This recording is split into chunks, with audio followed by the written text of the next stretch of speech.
What's good, y'all? It's your boy RJ Beast. And today I got a story time for you guys. If you have not read the title or the thumbnail or seen the thumbnail, you should already know might be low key emotional for some people. Yeah, man. But before I get started from this story time, be sure to leave a like on this video. Also, subscribe if you're new. Without further ado, let's jump right into this story time. So, the story I'll be telling you guys was the first time I have almost got shot. Yeah, the boy almost got shot. Guess what had happened? In high school. So, let me go ahead and start from the beginning of how this really happened. So, it happened in May 9th of 2013 to this day. This is exactly what had really happened. May 9th of 2013. I was a junior at that time. I was about to be a senior and whatnot. And it all started at practice. It all started at spring ball practice and whatnot. So after practice, after doing our thing, you know what I'm saying, practicing and getting ready for my senior year and whatnot, I got a missed call from my mom. So I got a missed call from my mama. I called her back. I have called her back. I didn't text her or anything. I called her back. So I called her back, and she said, "Are you ready to go?" I said, "Yeah, I'm ready to go." You know what I'm saying? I'm ready to go. She told me to go to the front and just be ready for somebody to come pick you up. I was like, okay, cool. So I'm walking outside of the field house to anybody who knows what I'm talking about. So I left out of the field house, excuse me, and I was walking, mind my own business, you know what I'm saying, just watching all my surroundings, cause the school I went to, boy, it's just straight up ghetto. Let's just say that. It's very ghetto. But anyways, so as I walk to the front, you know what I'm saying, this car kind of smoothed on into the front. Just smooth on into the front of the school.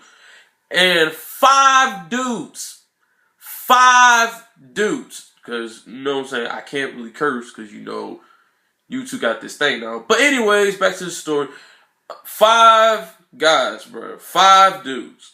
So they came up to me. They surrounded me. I'm like 5'5". Really, I have a disadvantage. These guys are looking like they 6 foot guys. But bro, they could be like 6 foot giant for all I care. But anyways, one of the five guys told me, "Let me see your phone." I said no. Because keep in mind, I don't know these dudes. I don't know where they from. I don't know how old they is or anything. They just moved on into the campus, came towards me, surrounded me, and one of them demanded for my phone. I was like, no, you're not. No. I'm not giving you my phone. So this dude felt the need to forcefully take my phone from me. He forcefully took my phone. So I went up to him. I said, "Give me my phone back. Give me my phone back, man. Like, I don't want no problems. Just give me my phone." Mind you, this dude literally, bruh, if you would have seen the most craziest sucker punch this man gave me, dead in the jaw, bruh. You could have sworn my jaw was about to go loose. My glasses fell off and everything. My glasses fell off. My jaw completely almost fell apart low key because that sucker punch was so hard that dude, I was losing the feeling in my jaw, bro. That's how hard it was. Pause, because I know it would be some nah. But anyways, I said, "Give me my phone back," and mind you, after he punched me dead in the jaw, I said, "Give me my phone back." This man really went to the extreme. This dude pulled out a gun in my face. Dude, I was scared, bro. I really was scared, bro. You cannot understand how scared I was at that day. Like, oh my gosh, you cannot, bro. This is not happening. This is not happening, bro. So you mean telling me I'm about to lose my life over a phone? Lose my life over a phone, dog? Really? Really?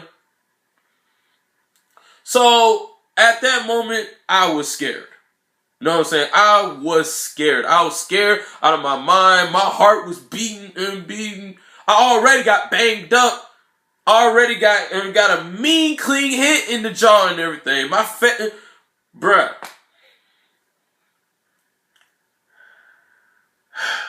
So basically, I backed up. All the 5 guys just left, then took off. Now keep in mind, in the process, I look around. I looked at my teammate. He all the way over there. He not in the field house. He was in the front as well. I looked at this nigga. I looked at this dude like, bruh. So you not finna come and help your boy out or anything? Like get some help or anything? Dude was blatantly wasn't even paying no attention. You know what I'm saying? He was not paying no attention. Now, in my mind, at my mindset, I'm like, bro, this dude really trolling, bro. Like, go get some help or go get some help at least, bro. That's what my mind is telling me, bro. If this dude don't give me some help or something, bro. But at the same time, I'm pretty sure that one of those 5 dudes would have gotten him as well. Would have gotten him. So he was smart, and my myself back then, I was like, bro, you just trolled me. I'm your teammate and everything, but at the same time, after years of realizing that he didn't want to have no part of it. You know what I'm saying? Because if he would have went for help, one of those 5 dudes would have stopped him. Probably would have already stopped him, and then he would have been in the gym as well. So with that being said, he had to stay put. And I understand where he was coming from. You know what I'm saying? I understand where he's coming from. I'm not going to say his name because I ain't got time. I ain't got time for people to tell him that they put your name on it and then him to come at me. No, I ain't got time for that. But anyways, I understand now there was a reason towards that, because if he would have went for help, one of those dudes would have gotten to him. One of those dudes would have gotten to him. So I was like, now back then I was like, wow, I'm getting trolled. This cannot happen. This is not real. This is not real. I'm about to lose my life over a phone? Over a phone? So I backed up. I backed away and I was like, hey, you got it, bro. You got it.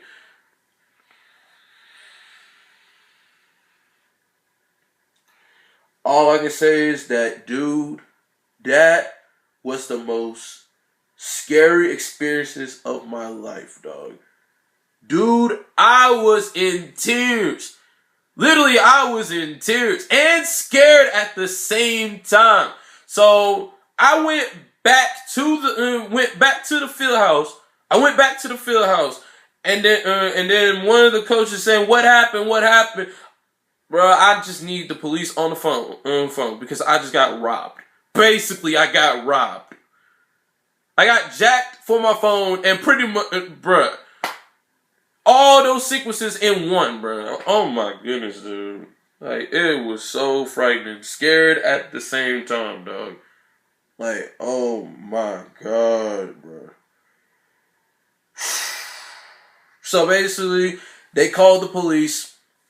Police came in as soon as possible, and basically, and keep in mind, it was almost 9 o'clock when this happened. When my grandmama came and arrived, the police was around when this happened. Well, not around. This was after the incident when it happened. After the incident, the police came and did some investigation. My grandmama came into the mix. They wanted me to make a list or write down what happened from start to finish. Basically, the time it started and then the time it ended. At the time, this is from the time it started to the time it ended.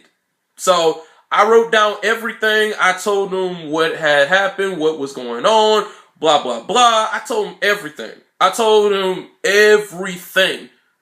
All the Carfax. Not jokes is on the side. But literally, I told him everything that went down.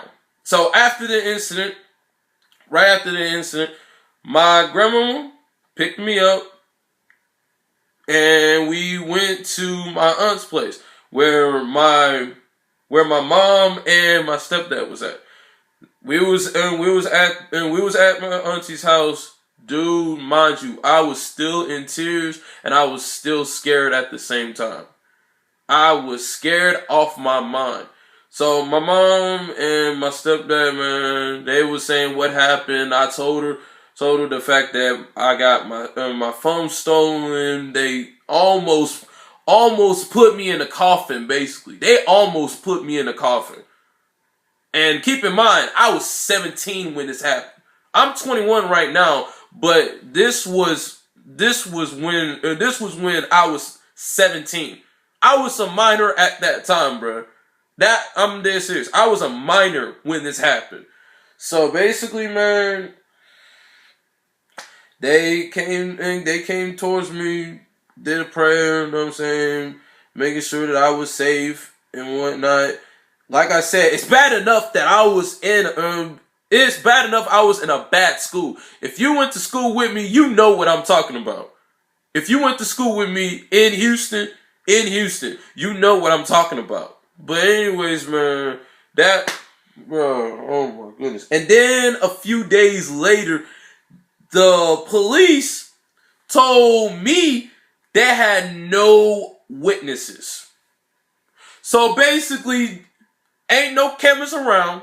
No, I'm saying, so you mean tell me there was no cameras around to see what had happened, right? So we ain't had no cameras. Clearly, we could have had cameras everywhere in the school, but we had no cameras towards the witnesses. So that's basically it. So that's basically what you're telling me. So we had no witnesses towards the incident. So the camera didn't get what really happened. Like,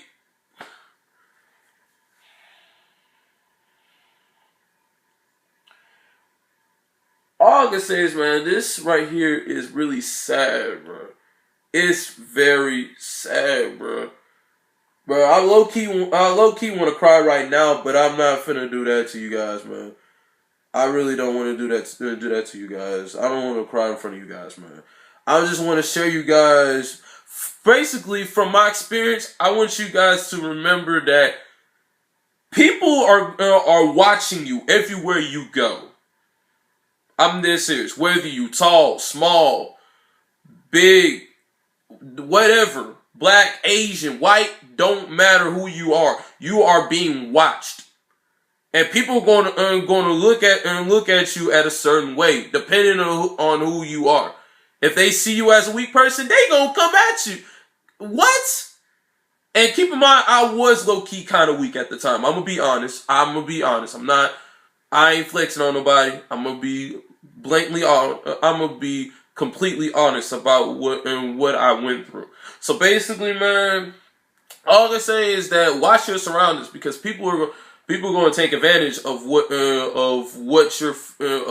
your appearance is. I'm dead serious. They don't even much have to know who you are. They don't even much have to know who you are. They don't even much have to know what you looking like. If they see you, and I'm talking about people in general, like randoms that just see you from I don't know, anywhere. Basically, just keep on the lookout, man, because people out here is really, really some savages, dog. And that really was a savage move that I had to deal with, man. But have friends around. I had friends way back then, but now low-key, yeah, man. That's why I got you guys, man, to really share you guys my experience of what I've been through and whatnot. But, man, this is the end of the story of the first time I almost got shot almost got buried, bro. Almost got buried at 17. And mostly, all I can say is that I said this before I was 21. I said, I'd rather be 18 years old, still standing tall, still being a strong person today, than to be 17 years old and then be buried 6 feet under. So with that being said, I hope you guys enjoyed this video. If you enjoyed this, if you stood longer with this story time, please leave a like, please leave comments, and I'll see you guys on my next video. Oh, and be sure to subscribe. Without further ado, I'll see you guys on my next video. Bye!